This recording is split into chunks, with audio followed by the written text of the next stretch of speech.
noches a todos los que están conectados. Buenas noches. Bendito jueves eucarístico. Saludos. Es demasiada la bendición de poder estar acá con ustedes para compartir este hermoso tema. Hoy iniciamos en la Escuela de Evangelización de Abar, los miembros del CIE María, a exponer estos temas de los dogmas marianos hoy y los próximos jueves. Y vamos a tener a cargo esta gran misión dada de lo alto.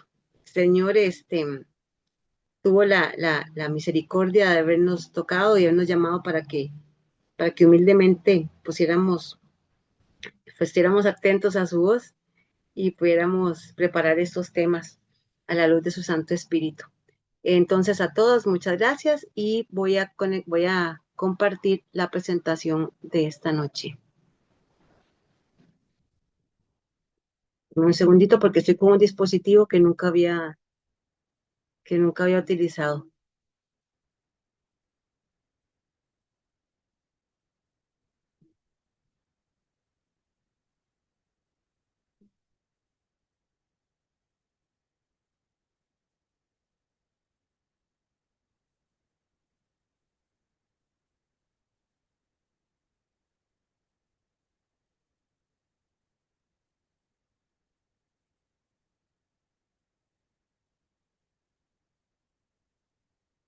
¿Se ve bien? ¿Se escucha bien?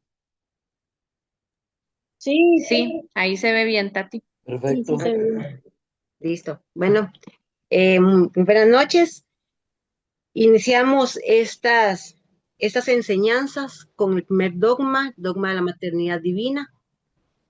Es un dogma que confirma nuestra doctrina de fe y vamos a ver a través de toda la enseñanza qué lindo y cómo se ha manifestado el Señor a través de todos los tiempos, cómo se ha derramado su Santo Espíritu en todos sus pastores, en todas sus guías, para que nosotros obtengamos esta plenitud de doctrina.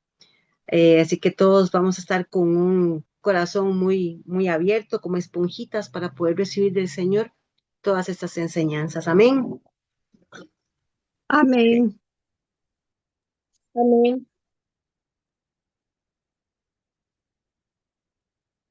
Bueno, primero vamos a aclarar algo muy importante.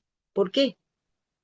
Porque lo que es la defensa de nuestra doctrina, el conocimiento de nuestra fe, es sumamente importante para no permitir que seamos engañados o tergiversar alguna información. Entonces debemos estar muy al tanto del conocimiento de lo que es nuestra amada iglesia, nuestra amada religión católica, apostólica y romana. Primero vamos a aclarar que la Virgen no es una deidad, la Virgen no es Dios, ¿verdad? A la Virgen la adoramos, a la Virgen María. Es lo que nos enseña nuestra Santa Iglesia Católica. Es esa veneración, es ese amor, ese honor, respeto especial que sentimos por ella, a nuestra Madre Santísima. Esa veneración se llama hiperdulía, es ese respeto, esa veneración, esa fidelidad que sentimos hacia ella, ¿verdad? Por todo su plan, por toda su participación en el plan que el Señor, para lo que fue llamada, ¿verdad? Y continúa todavía ella acompañándonos. Entonces, sabemos que a ella la veneramos, la amamos, la tomamos en cuenta como esa intercesora, como esa acompañante, como esa madre que nos acoge y nos lleva hacia su hijo, ¿verdad? No es adoración a Dios, no es latría, no es adorarla como si fuera un Dios, es una veneración. Entonces, eso es muy importante, hermanos, que sepamos diferenciar lo que es veneración, lo que es adoración, ¿verdad? A María la honramos por sus virtudes, por su papel en la salvación, ¿verdad? No como un Dios, no como una diosa. Entonces, iniciamos con esta cita bíblica muy importante en Lucas 4:8 que dice, adorarás al Señor tu Dios y solo a Él le darás culto. qué tan importante, ¿verdad? Es la adoración al Señor, a Dios, Dios uno y trino, Padre, Hijo y Espíritu Santo. Dice el Catecismo de la Iglesia Católica en el numeral 2096, la adoración es el primer acto de la virtud de la religión. Adorar a Dios es reconocerle como Dios, como Creador y Salvador, Señor, dueño de todo lo que existe, como amor infinito y misericordioso, ¿verdad? Para que sepamos lo que es esa dirección y ese enfoque que debemos tener a lo que es la adoración a nuestro Dios único, ¿verdad? Hay otro numeral muy lindo, y ya se lo voy a compartir, en el que se va a haber va a haber un nombramiento, se va a nombrar a la Virgen María como la más humilde de las servidoras. Dice así, en el 2097, adorar a Dios es reconocer con respeto y sumisión absolutos la nada de la criatura, que solo existe por Dios.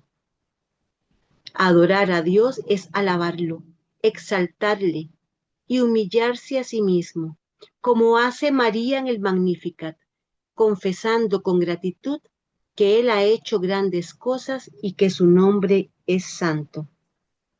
Vean qué lindo porque estamos iniciando una enseñanza de un dogma mariano, enfocando lo que es el tema de la única adoración a Dios y cómo el mismo catecismo de la Iglesia pone como ejemplo a María Santísima como esa criatura humilde que lo alaba y lo adora y lo ensalza.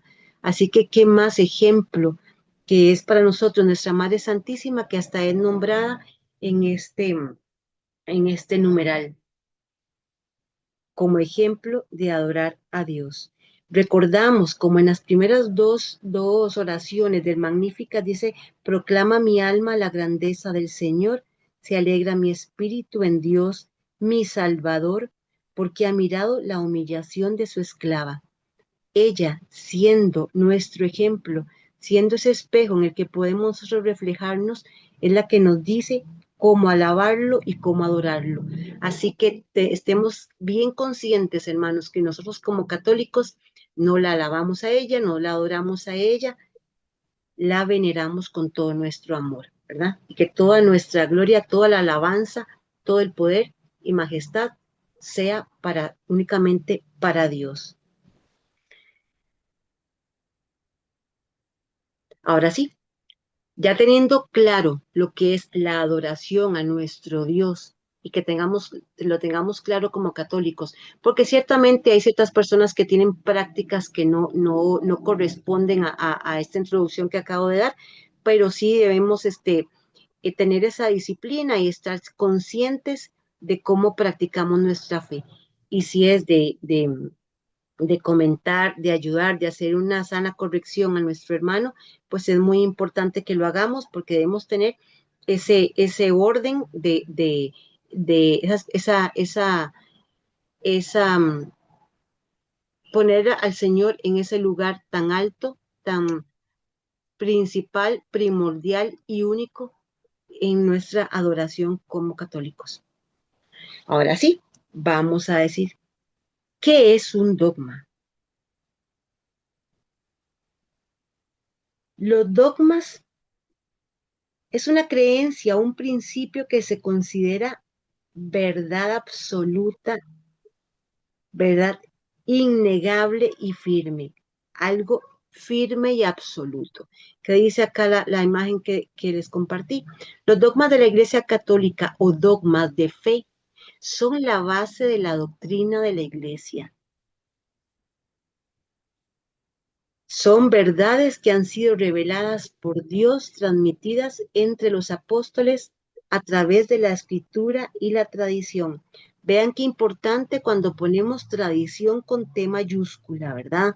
No es la tradición de hombres. Estamos hablando de una tradición que es una enseñanza apostólica que nos fueron escritas, no están escritas en la Biblia, ciertamente, pero fueron transmitidas oralmente a través de los siglos. desde los apóstoles. Así que es parte de nuestra doctrina, eh, lo que es la escritura, la tradición y el magisterio, ¿verdad? Dice, son muchos los dogmas de fe proclamados por la Iglesia Católica, pero los más importantes son 44. ¿Sí? Y dice, aunque los dogmas de fe no pueden ser modificados, sí pueden ser reformulados. ¿Qué significa que pueden ser reformulados? Bueno, pueden ser reformulados para que se entienda mejor a través de la época. ¿Qué significa? Que si fue rectificado un dogma en cierta época y en las épocas actuales, pues no se comprende, ya sea por el lenguaje que se utilizó o algo así, pues puede ser modificado, reformulado en ese aspecto, ¿verdad? No de contenido, no lo que es la esencia del dogma, sino tal vez las palabras o la dirección en la que fueron establecidos, ¿verdad? Okay.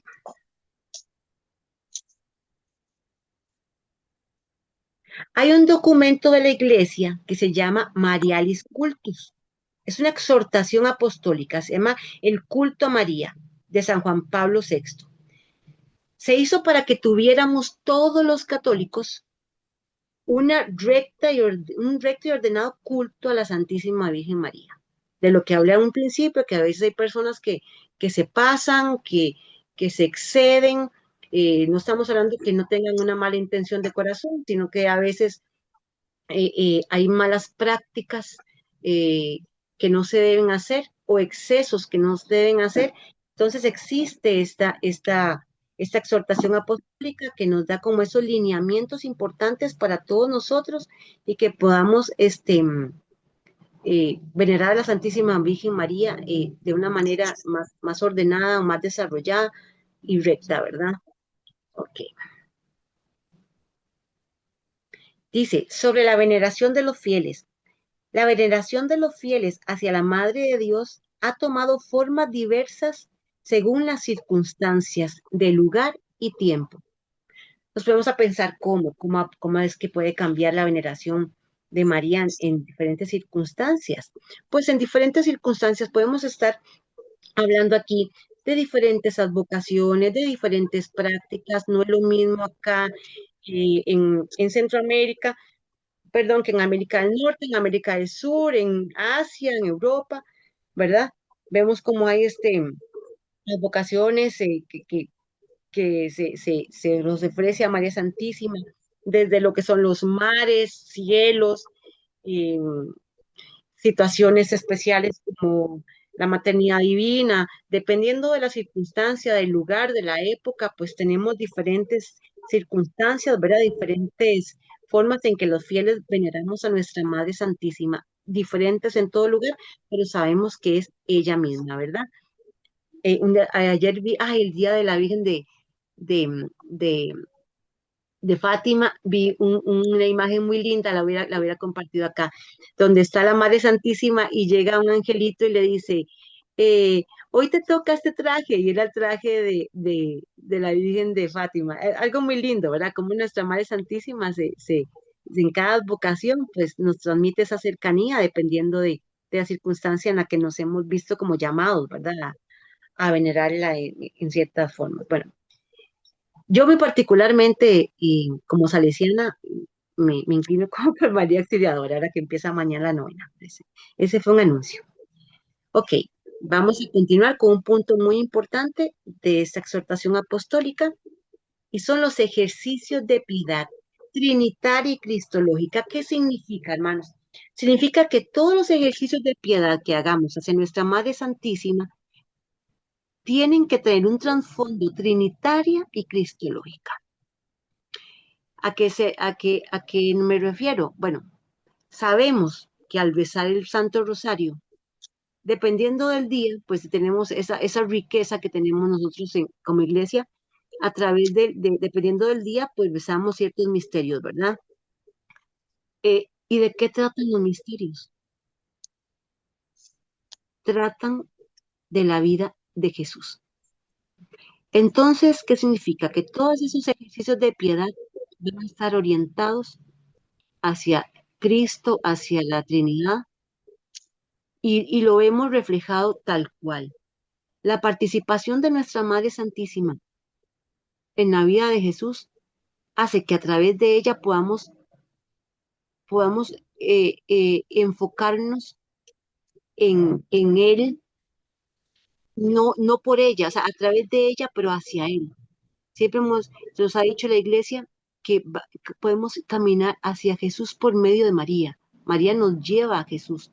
Entonces, que todas esas prácticas, ejercicios de piedad, sistema conectado, perdón, que esos ejercicios de piedad nos lleven a su Hijo, ¿verdad? Entonces, para que vayamos sabiendo que si vamos a hacer alguna práctica, alguna oración, alguna novena, eh, algún, no sé, ¿qué puede ser?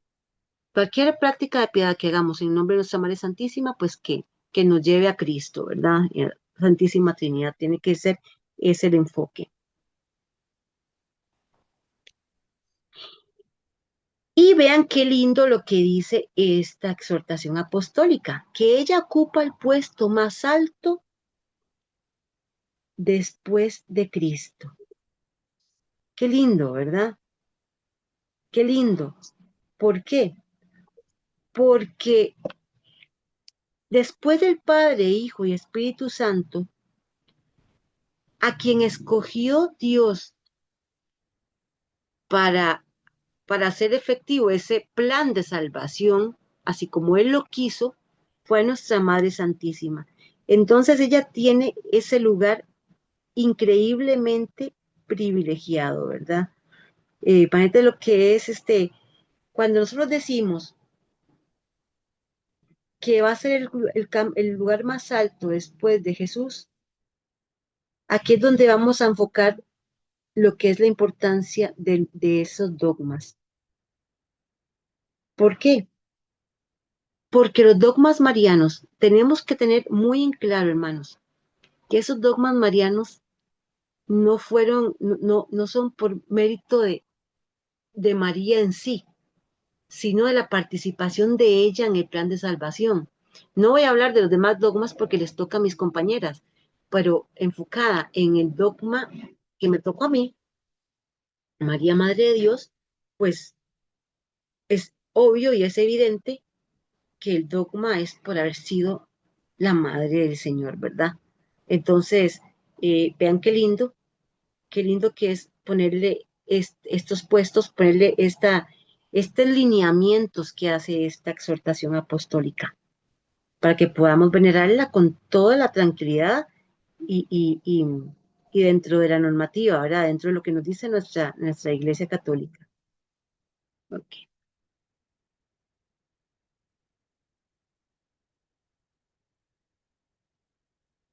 Cuando nosotros decimos, ok, aquí tenemos cuáles son los dogmas marianos, pero voy a hablar algo muy importante.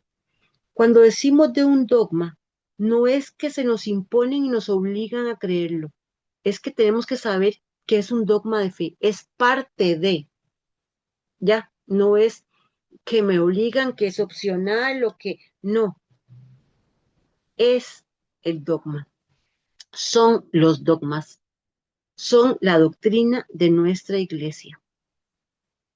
Así que no podemos caer en la herejía de dudar de ellos, de cuestionarlos, sino de recibirlos y amarlos. Muchas veces hasta podemos decir que no lo entendemos o no lo comprendemos, hermanos, pero sabemos que así son los misterios de Dios en muchas ocasiones, ¿verdad? Así que tampoco podemos, es algo que recibimos por medio del Espíritu Santo y es parte de nuestra doctrina. Nada es inventado, nada es inventado. Dicen que lo inventaron los papas, que eso, nada es inventado. Todo lo hace la sabiduría del Espíritu Santo para que nosotros vayamos comprendiendo los designios de Dios, ¿verdad? Entonces, así como Dios eligió todo, así como Dios ha dirigido todo lo que es nuestra historia de la salvación, pues así fue tal cual como escogió a María. Ahora sí, ¿Cuáles son los dogmas marianos, verdad? De los 44 dogmas de los que estaba mencionando, son los más principales de nuestra Iglesia Católica, hay 4 dogmas marianos. Está, bueno, se me vino este primero. Ese es el de María siempre virgen, está maternidad divina, o María, Madre de Dios, está María concebida, sin pecado original, o la Inmaculada Concepción, y la Asunción de María, o como le llamamos María Asunta al cielo en cuerpo y alma. Esos son los 4 dogmas marianos que de los cuales vamos a hablar durante todos estos jueves del mes de mayo, el mes de María, y bueno, ya sabemos que iniciamos hoy con maternidad divina.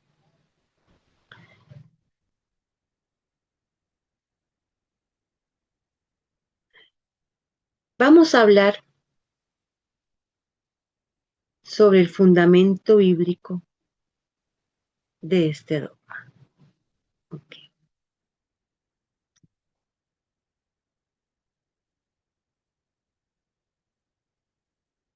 Aquí tenemos una cita bíblica del Antiguo Testamento. Vean que desde allá tenemos este fundamento bíblico. Dice, ved que la Virgen concebirá y dará a luz un hijo y le pondrá por nombre Emmanuel. Isaías 7:14. Sabemos que Emmanuel significa Dios con nosotros. Entonces podemos ver cómo dice, la Virgen concebirá y dará a luz un hijo, que va a ser la madre de ese Dios, ¿verdad? Podemos compartir.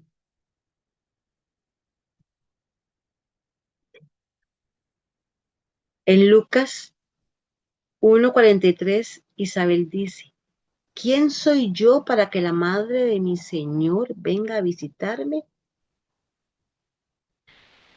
Señor en este contexto significa Dios, ¿verdad? Normalmente en el Nuevo Testamento, cuando se dice mi Señor, se habla de Dios. Isabel reconoce por el Santo Espíritu de Dios en ese momento la iluminó y lo traía la Virgen María, que ella era la madre del Señor.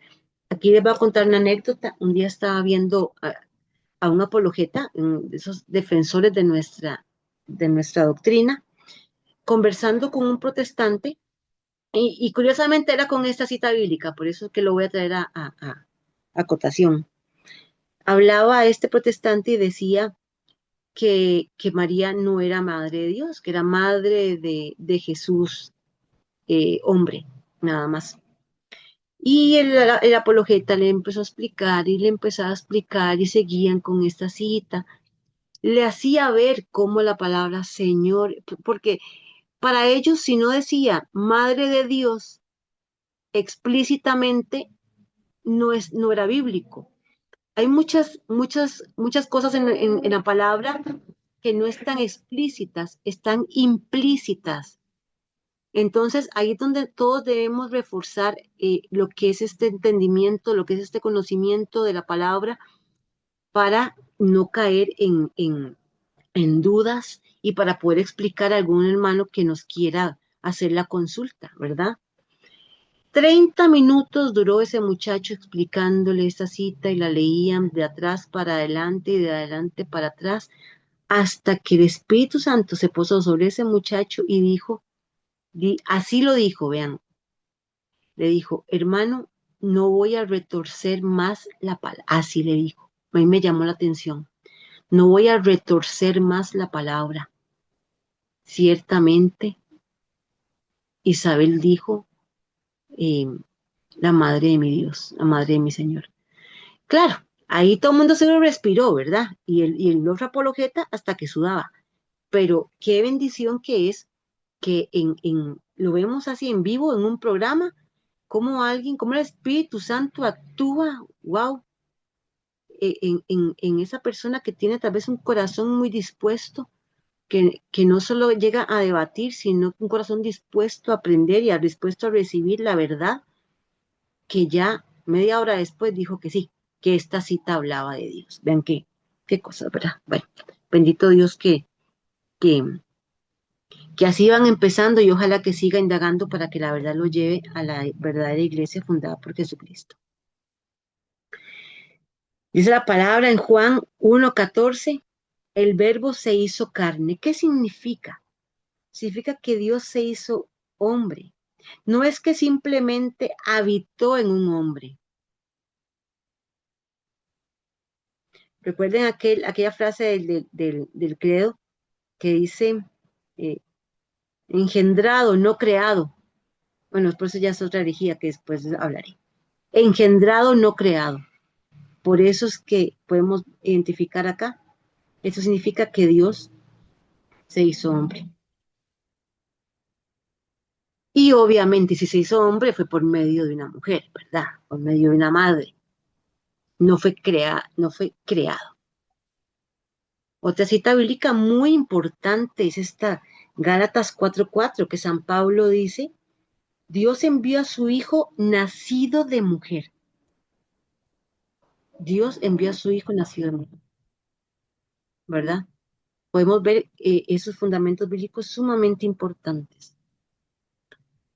Acá tenemos, acá esta lo voy a leer yo completo, denme un segundito para tomar mi Biblia y lo voy a leer y ahorita vamos a profundizar en esta cita. Dice Apocalipsis 1:6. Apareció en el cielo un signo sorprendente, una mujer vestida de sol, con la luna bajo sus pies y tocada con una corona de 2 estrellas. Está encinta y grita por los dolores de parto, por el sufrimiento de dar a luz. Apareció después otro signo en el cielo, un gran dragón rojo, con 7 cabezas y 10 cuernos, que llevaba sobre sus cabezas 7 diademas. Barrió con su cola la tercera parte de las estrellas del cielo y las precipitó sobre la tierra. El dragón se detuvo delante de la mujer que iba a dar a luz para devorar a su hijo varón, el que ha de regir a todas las naciones con cetro de oro. Pero su hijo fue arrebatado y llevado hasta Dios y su trono. Palabra de Dios, te alabamos, Señor. Ok, esta cita bíblica, bueno, a través de los estudiosos de la palabra, puede interpretarse de esta manera como si fuera María dando a luz a Jesús. También hay otras interpretaciones válidas también, pero ahorita las vamos a mencionar. ¿Qué es importante de esta cita que acabo de leer? Bueno, que la posibilidad de que se hable de María dando a luz al Hijo de Dios, a Jesús, Dios, Hijo, Padre, Hijo y Espíritu Santo, pero en este momento fue dando a luz a Jesús, fue el siguiente. Habla de un cetro de oro. Igualmente en el Salmo 2, en el versículo 9, habla también de gobernar con un cetro de oro. ¿Qué tan perfecto es Dios y su palabra que cómo podemos nosotros relacionar citas bíblicas del Antiguo Testamento, del Nuevo Testamento? Y la palabra del Señor es así de clara, transparente, real, como en el Apocalipsis. ¿Cuántos años después del Salmo se está mencionando lo mismo? Imagínense. Qué gracias que nos da el Señor de poder visualizar estas concordancias en su palabra. Okay. También dice, pues, también dice que el Hijo de María, ahí dice en esa cita, que fue llevado a Dios y a su trono. Bueno, eso sucedió en el momento de la asunción, de la ascensión de Jesús a los cielos. Sabemos de la enemistad del dragón con la mujer, ¿verdad? Y aunque los comentaristas pueden decir que esa cita bíblica se trata sobre la iglesia, pues muchos concuerdan que interpretarlo como que es María tiene como un poquito más de fuerza, eh, que es más literal, digamos, a que pensemos que puede ser la iglesia.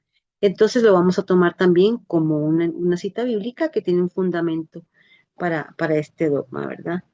Entonces vemos cómo ese pasaje lo vemos como una referencia a algo que él dijo muy importante. Él nació en Londres en 1801, y vemos de 1801 a 1890. Él fue un teólogo, académico, filósofo, inteligentísimo. Él fue un sacerdote anglicano, anglicano, no estamos hablando de un católico. Fue un sacerdote anglicano al que el Señor le puso en su corazón, pues ese deseo, esa necesidad de buscar la verdad, y él en su gran estudio, imagínense que fue hasta sacerdote, él en su estudio profundo, él llegó a convencerse de que la iglesia fundada por Jesucristo era la iglesia católica. Recordemos que la iglesia anglicana se había separado de la católica cuando Enrique VIII quería divorciarse, ¿verdad? Y el Papa Clemente VII no se lo permitió. Entonces estaban apartados de la iglesia católica. Pues ya San John Henry Newman se hizo católico, se hizo un gran estudioso, se hizo sacerdote en el oratorio de San Felipe Neri, y vean, después fue cardenal. Vean qué clase de filósofo, académico, teólogo, bueno, inteligentísimo y profundísimo. Tanto así que ya después, vean este trío de papas que fue Benedicto XVI, lo beatificó. El Papa Francisco no, Benedicto XVI lo beatificó, lo canonizó el Papa Francisco, oigan, y lo que fue Papa León XIV le confirió el título de doctor de la Iglesia. O sea, bueno, y obviamente es un santo. Primero les dije el cardenal John Henry Newman porque fue muy conocido como el cardenal John Henry Newman, pero es un santo, es San John Henry Newman. ¿Qué dijo él? ¿Por qué lo menciono? ¿Por qué es tan importante lo que él dijo? Vean qué lindo lo que él dijo. Los cristianos nunca fueron a las escrituras en busca de prueba de sus doctrinas hasta que se produjo esa necesidad real debido a la presión de las controversias. Si en aquellos tiempos la dignidad de la bienaventurada Virgen era indudable por parte de todos como un asunto de doctrina, las Escrituras continuarían siendo un libro cerrado para ellos en lo que respecta a la argumentación del asunto. La Virgen y el niño no es una simple idea moderna, al contrario. Bueno, primero voy a hablar del primer párrafo. Dice, así hermanos, así como acabamos de ver varias citas bíblicas que nos afirman y reafirman que María es Madre de Dios, vino a decir San John Henry Newman que no era necesario siquiera buscar en las escrituras, porque ya los primeros cristianos a través de la santa tradición, ya ellos ya la llamaban Madre de Dios, ¿me entienden? O sea, hasta que empezaron las herejías, por eso dice, hasta que se produjo esa necesidad, dice, esa necesidad real, debido a la presión de las controversias. Ya los primeros cristianos lo entendieron todo, hasta que empezaron a surgir las herejías. Igual, y vean que esa parte que interesante, esas escrituras continuarían siendo un libro cerrado. ¿Por qué? Porque para el que quiere aprender con un corazón dispuesto y honesto, ahí están. Y para el que no, no van a estar. Eso es lo que había dicho San Agustín de Hipona. Aunque estén ese fundamento bíblico, pues no deberíamos basarlo en ese fundamento bíblico, sino en la tradición. Pero bueno, gracias a Dios que Él nos deja todas esas enseñanzas y se pudo salir adelante con lo de este dogma. Dice el otro párrafo, la Virgen y el Niño no es una simple idea moderna, al contrario, ha sido representada una y otra vez, como sabe cualquiera que haya visitado Roma en las pinturas de las catacumbas. María está allí dibujada con el niño divino en brazos, extendidas, con las manos extendidas en oración, él con sus manos en actitud de bendecir. ¿De qué está hablando John Henry Newman? De esa antigüedad. Bueno, existe en Roma unas catacumbas de Priscila. Eh, Recordemos cómo se reunían antes los primeros cristianos, se reunían en cuevas, catacumbas.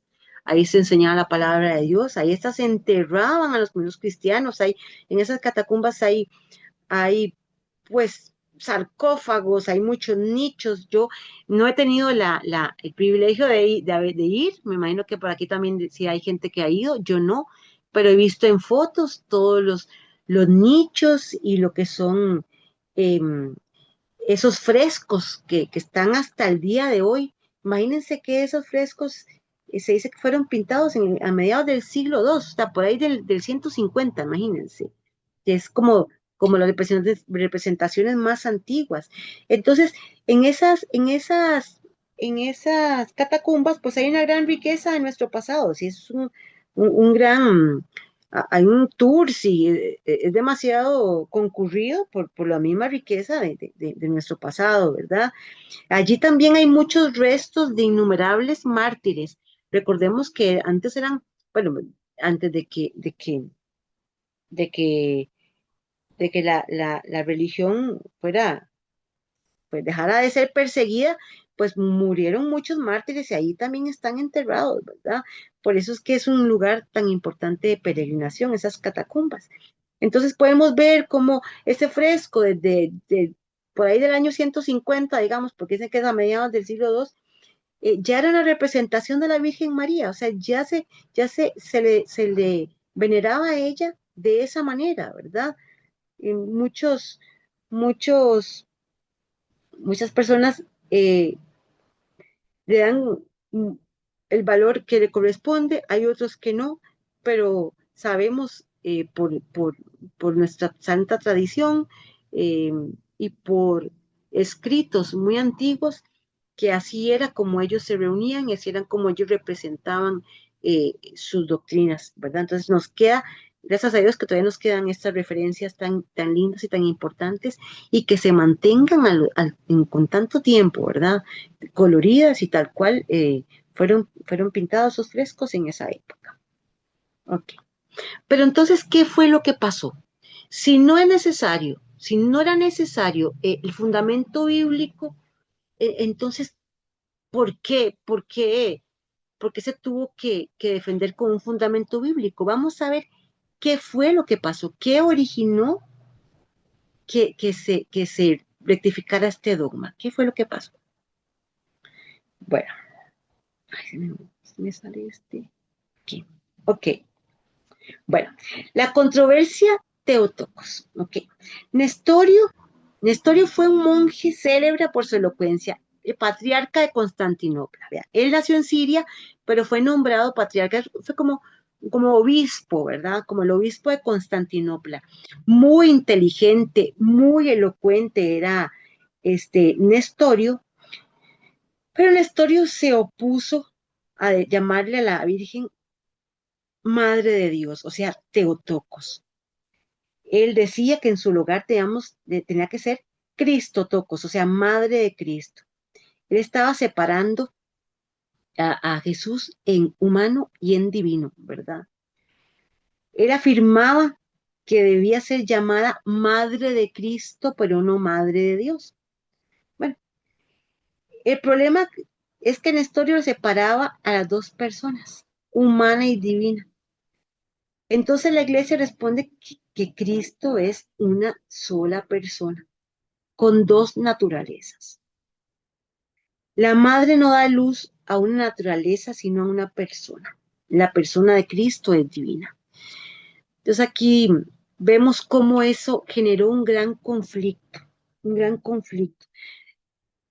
Les voy a contar algo que pasó en, ay, ¿cómo se llama esa basílica de Alejandría? Estaba un sacerdote que se llamaba, estamos hablando del año 428. Ahora vamos a ver del resto.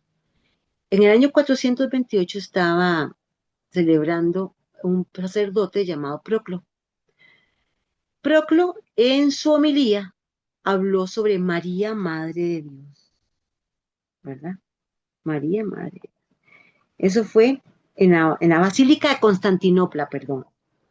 Bueno, está Proclo dando ese sermón cuando ahí mismo, vean, ahí mismo, delante de toda la asamblea, Nestorio lo fue, lo interrumpió y le dijo que no, que estaba mal su doctrina, que estaba mal su enseñanza, que no era madre de Dios, que era madre de Cristo hombre.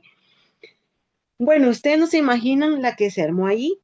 Hasta había un abogado que se llamaba Eusebio entre la asamblea. Se paró en el banco y empezó también a defender la doctrina. La gente, ahí vamos a ver qué linda la participación de la asamblea, cómo la gente apoyaba también el nombre de Teotocos, la gente defendía el nombre de María, Madre de Dios. Entonces ahí se empezó a ver esa fricción con eh, esas inconsistencias de Nestorio y esos enfrentamientos que tenía. Imagínense lo que es enfrentar a un sacerdote en plena homilía, ¿verdad? Pero así se empezó a dar y se empezó a dar. Bueno, pues, ¿qué sucedió entonces después? Vamos a ver qué sucedió después.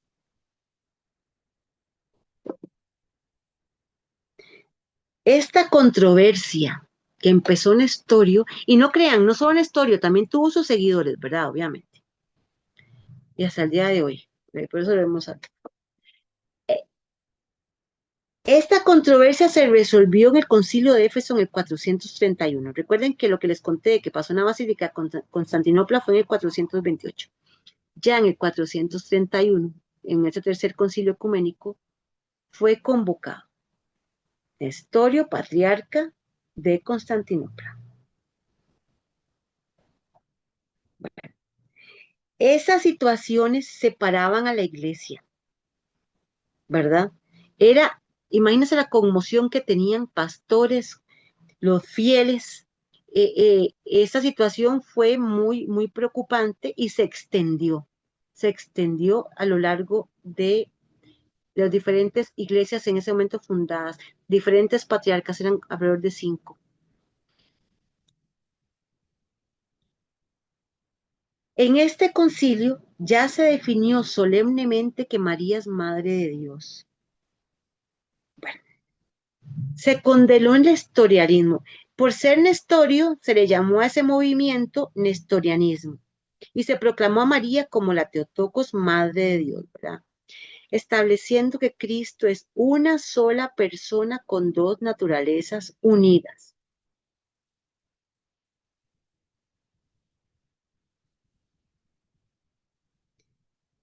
Ciertamente se condena a Nestorio, se consideró su doctrina herética y fue excomulgado. Hasta en la cárcel estuvo Nestorio. Pero ahora les cuento algo al final que sucedió con Nestorio. Bueno, el concilio declaró que quien niegue a la Madre de Dios está en un error, porque niegan la verdadera identidad de Cristo. Quien niega la verdadera identidad de Cristo está fuera de la iglesia excomulgado. Vean qué delicado, ¿verdad? Qué delicado es hablar en contra de la doctrina. Por eso les hablé qué tan importantes son estos dogmas. Bueno, se reafirmó la unión hipostática. ¿Qué es la unión hipostática? Pues lo que acabo de decir. Cristo es una sola persona con dos naturalezas indivisibles. Esa es la unión hipostática entre la naturaleza divina y humana de Cristo. Por eso no se puede separar a María como madre de la naturaleza humana de Cristo. ¿Por qué? Porque al ser encarnado el verbo de Dios en el vientre de María, ya era Dios en el cuerpo de María. ¿Ok? ¿Y quién?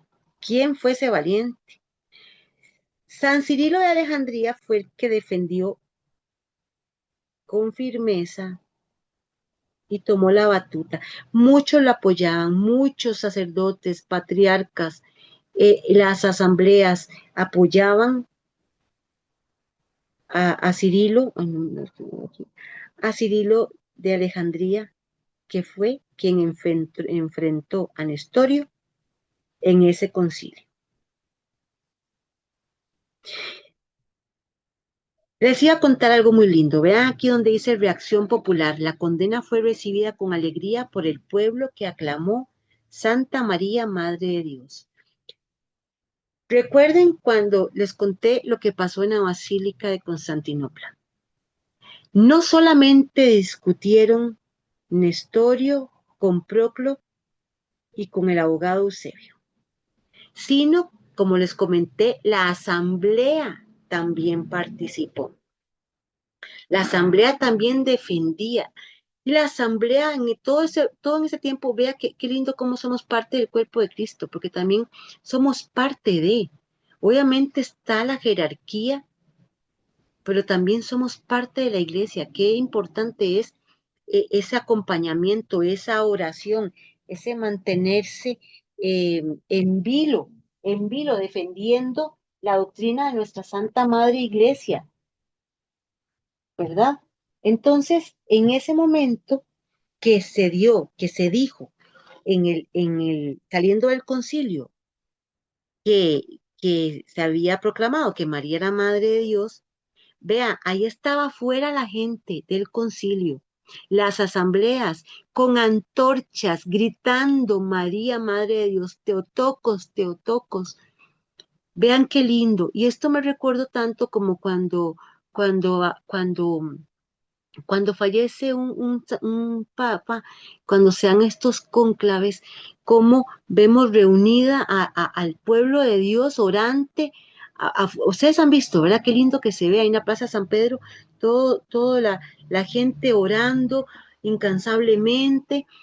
Porque el Espíritu Santo se manifieste enormemente en todos esos cardenales y que pueda ser elegido el Papa que el Señor quiere que quede elegido y cómo a través de los siglos hemos visto esa participación también de la asamblea, ¿verdad?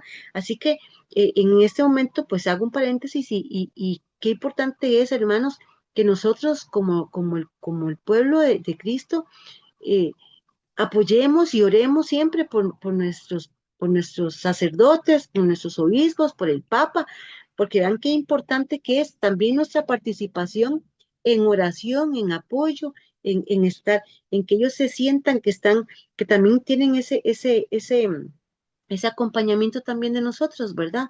Que en nuestra trinchera, pues también tenemos que poner nuestro granito de arena, ¿verdad? Para que el proyecto del Señor se llegue a cabo.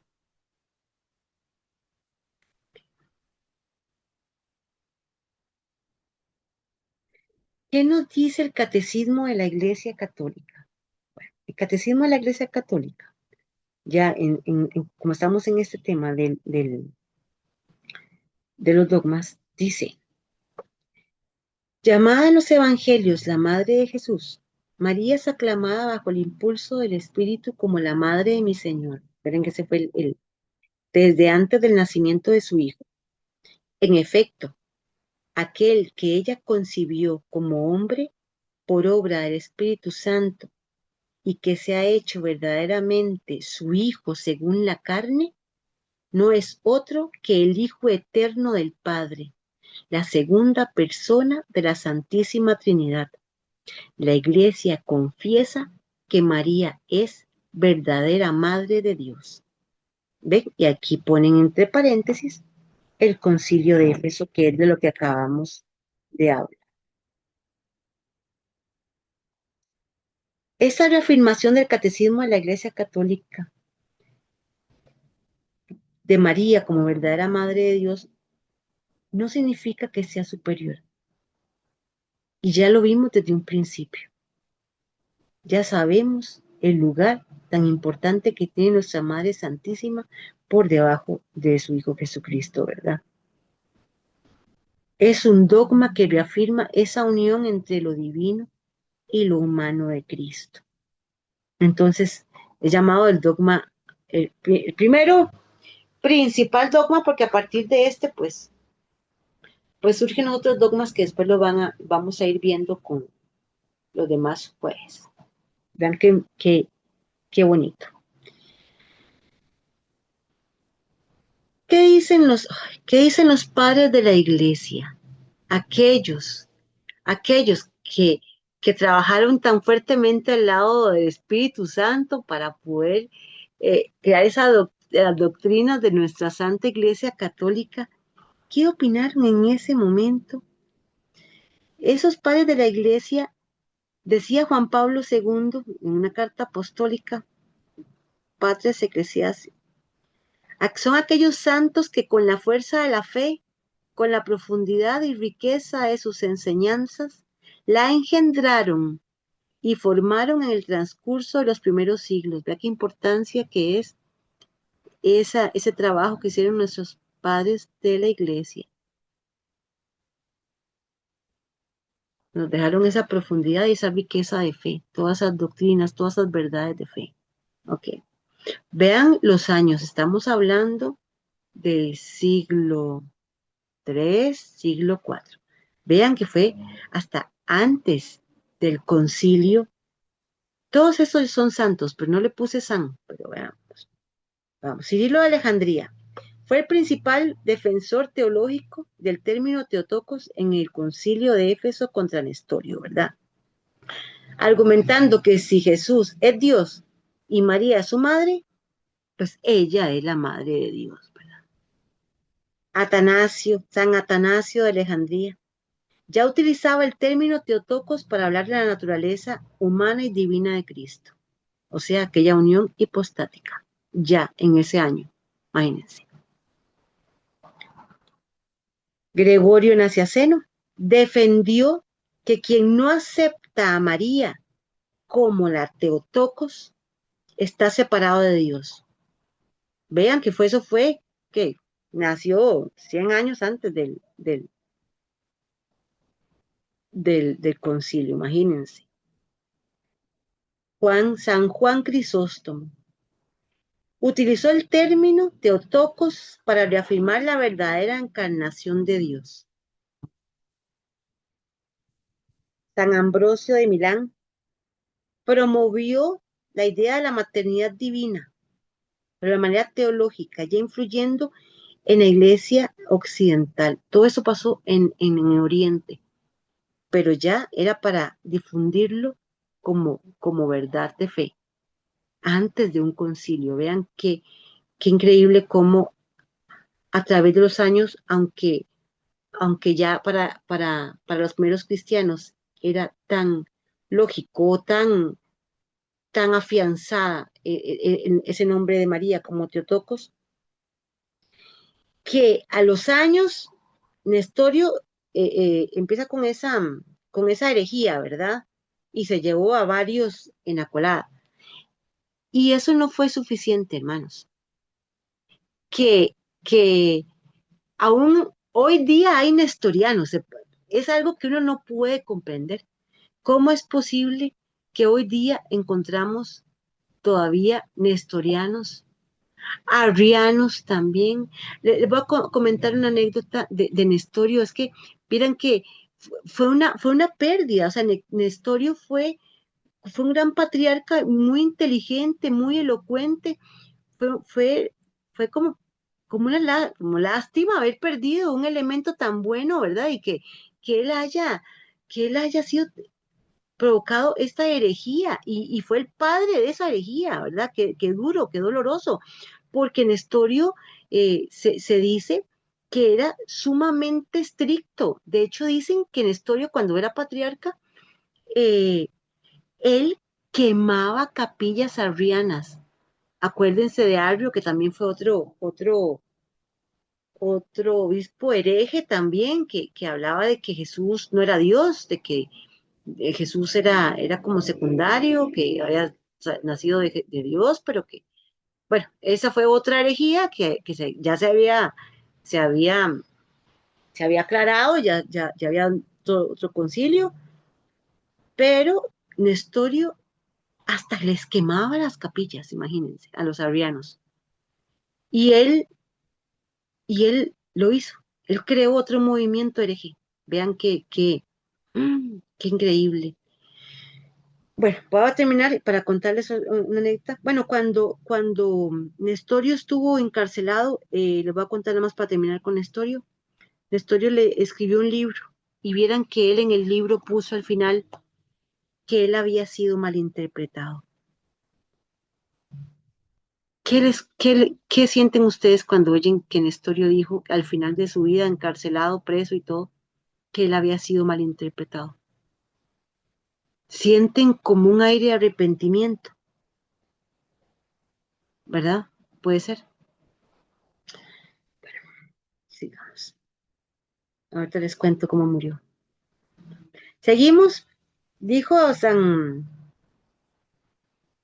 dijo Agustín de Hipona.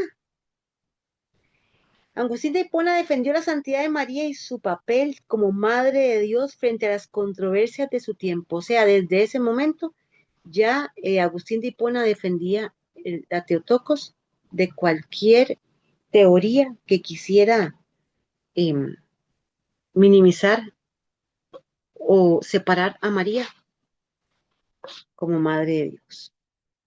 Y Teodoreto de Sirio afirmó que llamar a María Madre de Dios era una tradición apostólica. Vean, cuando hablamos de la tradición, llamarla así, ya era tradición apostólica para ellos.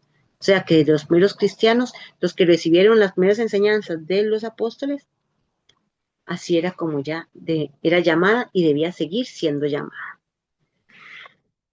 Hablando de Nestorio y de su arrepentimiento, que les voy a comentar algo que yo leí de Nestorio y realmente me dolió, porque dicen que cuando, bueno, él escribió eso, que le había sido malinterpretado, y al parecer él estaba arrepentido y él iba a volver al redil, y de un momento a otro él murió horrible, con una hemorragia terrible. Después ustedes pueden investigar, porque no lo voy a mencionar mucho aquí, pero sí murió feo, feo. Parece que fue envenenado por sus seguidores, que como él ya se estaba, como temían que él se arrepintiera y volviera y pidiera perdón y volviera a la Iglesia Católica, lo envenenaron. Entonces ahí les termino de comentar de la historia. El que originó toda esta controversia, pero gracias a esta controversia, como la Iglesia tiene todo un fundamento doctrinal, pues no pasó a más y se estableció la Teotocos.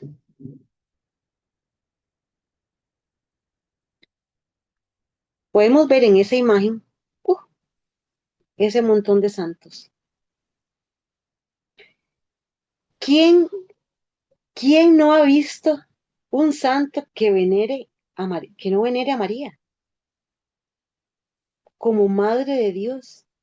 Es que todos, es unánime ese amor y esa veneración de los santos. ¿Por qué? Porque la consideran siempre ese camino rápido, ese camino seguro y perfecto para llegar a Jesús.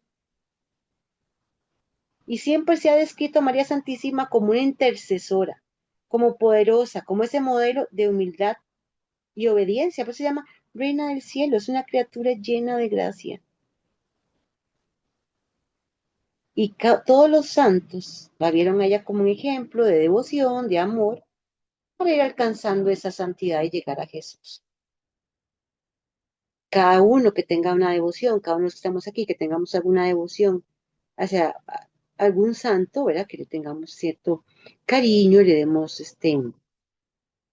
demos seguimiento a algún santo, ¿verdad? En particular, eh, a mí me gusta mucho Santa Brígida, porque es la santa de de mi nacimiento, y Don Bosco, por supuesto. Pero vemos cómo ellos no tenían estas dudas sobre María Santísima, no tenían estos miedos sobre María Santísima.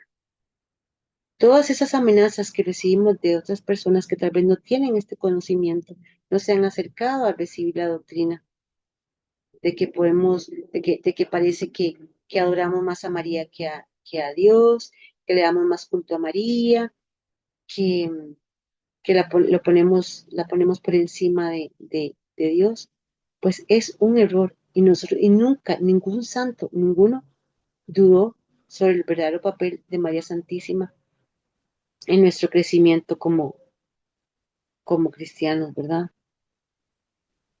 Hay santos como San Bernardo, como San Luis María Griñón de Montfort, San Alfonso María Ligorio, San Juan Bosco, San José María Escriba. Son bellezas lo que ellos hablan. Imagínense con el tratado de San Luis María de Griñón de Montfort, no sé quiénes de aquí están consagrados al corazón de María. Yo, por gracia de Dios, sí me consagré.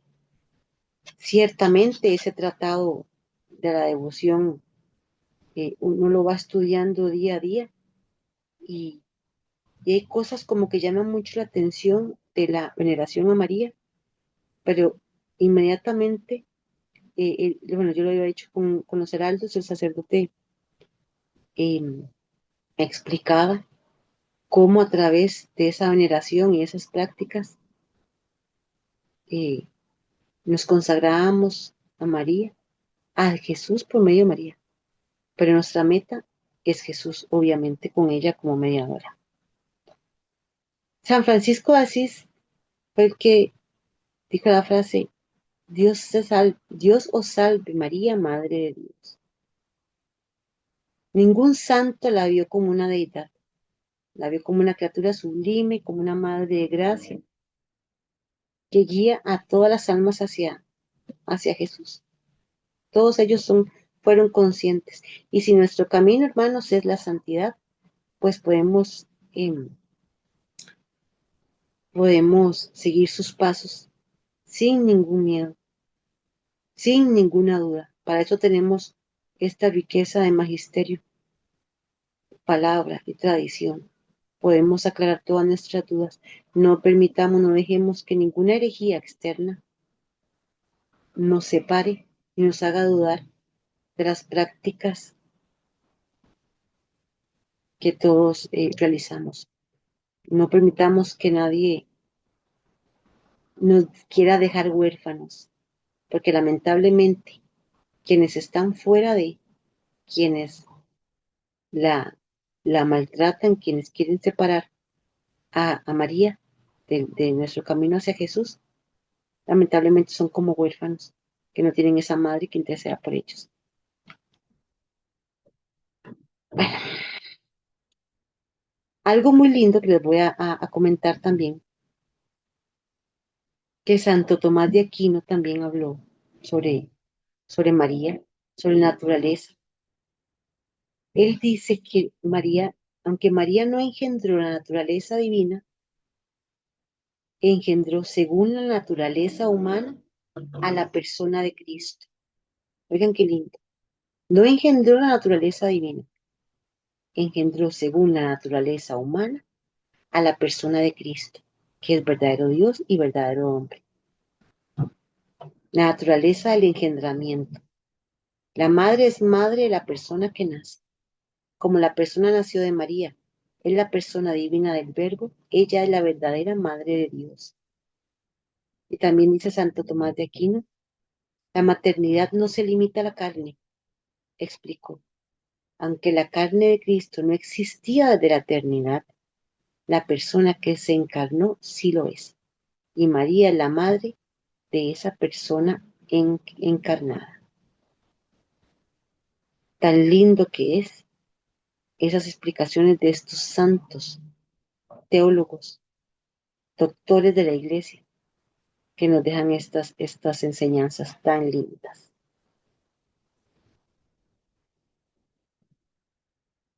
Ay, qué bonito. Bueno, la solemnidad de María, Madre de Dios. ¿Cuándo lo celebramos? Después de celebrar la Natividad. La iglesia concluye la octava de Navidad honrando a María Santísima bajo su más grande título, que es María, Madre de Dios. ¿Y por qué? Primero de enero. ¿Por qué primero de enero? Bueno, es el primer día del año civil, ¿verdad? En el que también al celebrar este día, la solemnidad de María Santísima, pues la iglesia lo que hizo fue tomar como una fiesta pagana y volverla cristiana, ¿verdad? Y así, de esta manera, siendo primero de enero, pues nos encomendamos a María y empezamos el año encomendada a ella, ¿verdad? Caminando con ella. Así se encomienda el primer día del año a todos los cuidados maternales de María. La Virgen que dio a luz a ese Jesús, Dios y hombre verdadero, es la que nos va a asistir, la que nos va a proteger, la que nos va a acompañar en este peregrinar. Imagínense qué gran regalo nos hizo Jesús cuando le encomendó a Juan, a su madre, que nos encomendó a nosotros como hijos también de ella. María, la Madre de Dios, que nos acoge a nosotros también. Imagínense, o sea, qué gran gracia, qué gran bendición es algo que si nos ponemos a pensar, a analizar, pues qué tan grandemente, si no nos cabe en el corazón poder sentir ese amor tan grande del Señor de habernos dejado a su Madre Santísima. Ok, el motivo de la celebración, pues se celebrará a María Santísima, ¿verdad? Como con la mamá, la Madre de Dios. Honrarla a ella que nunca nos aleja de Cristo y que nos lleva hacia Él.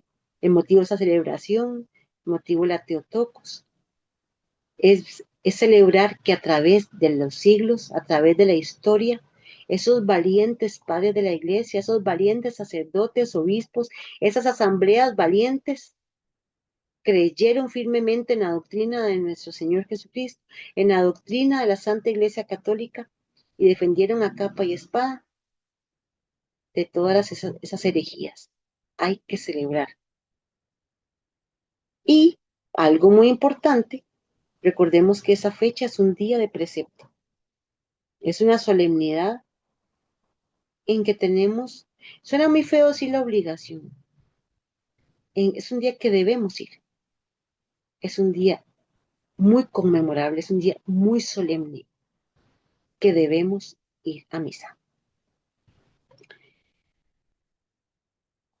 Bueno, y hoy, como día de San Matías, me encontré esta oracioncita tan linda que vamos a rezar aquí, luego vamos a hacer vamos a escuchar una cancioncita que nos va a poner Mari, y ya luego nos vamos a reunir para una oración final, pero vean qué linda esta oración que me encontré de San Matías.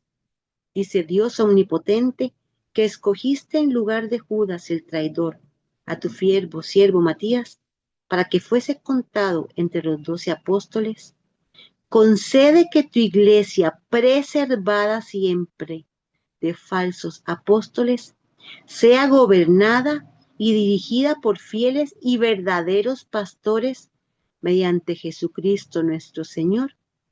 Amén. Gracias, Señor. Te damos todos aquí reunidos en tu nombre, por tu fidelidad, por tu amor, por tu acompañamiento y tu misericordia. Gracias, Señor, por enviarnos a tu Santo Espíritu para llevar a través de los siglos a tu iglesia. Gracias por darnos santos pastores que han sabido defender tu palabra, tu mensaje, Señor, y que ha sido revelado para cada uno de nosotros. Gracias por permitirnos aprender de tus doctrinas.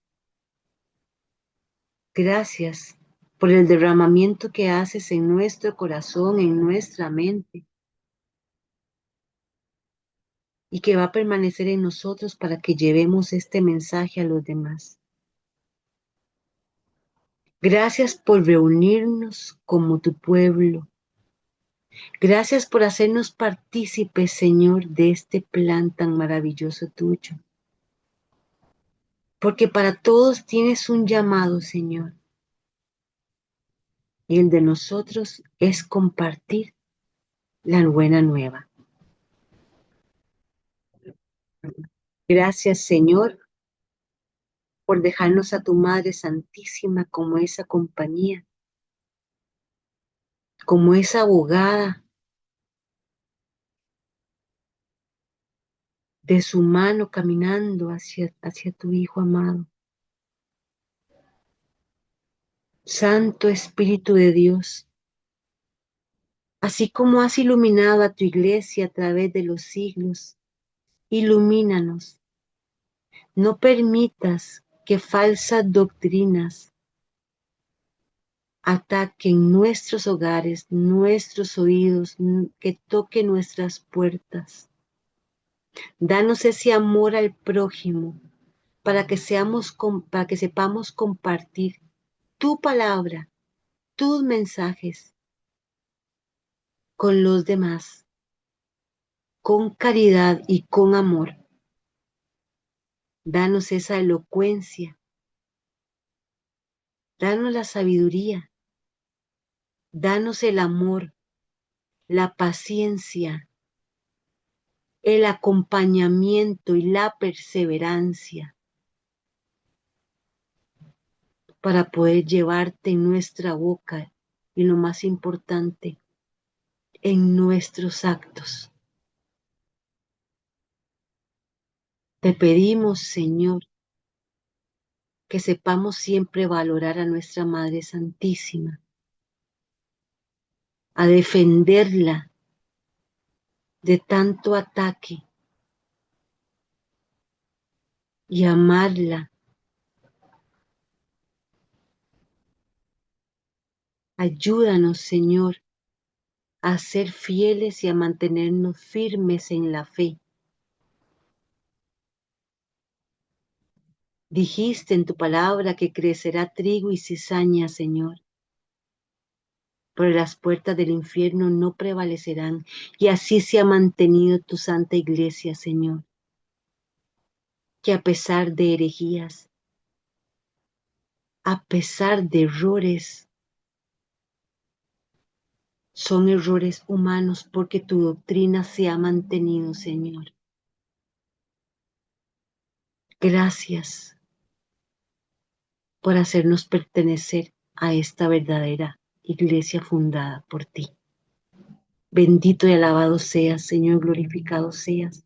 Y a ti, Madre Santísima, acompáñanos siempre, protégenos, cúbrenos con tu manto santísimo. Guíanos, defiéndenos, intercede en cada una de nuestras necesidades, Madre Santísima. Te amamos como te amaron los primeros cristianos. Ayúdanos a tener ese corazón grande para también con nuestros hermanos. Que tu manto, Madre Santísima, nos cubra, nos proteja de todo mal, y la sangre de Cristo nos guarde de todas las acechanzas del maligno. En el nombre del Padre, del Hijo y del Espíritu Santo. Amén. Buenas noches.